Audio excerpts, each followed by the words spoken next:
মানে পরিস্থিতি গতকাল চেয়ে আজকে অনেক খারাপ,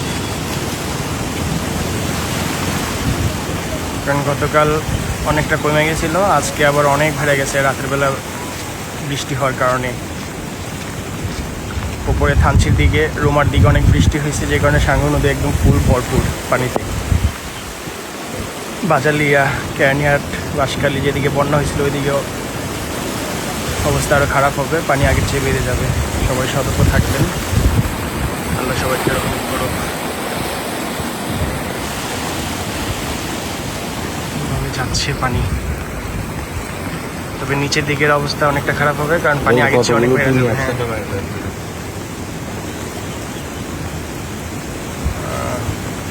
কেউ হয়তো নৌকা বানাইছিল, ভাইসা চলে আসছে।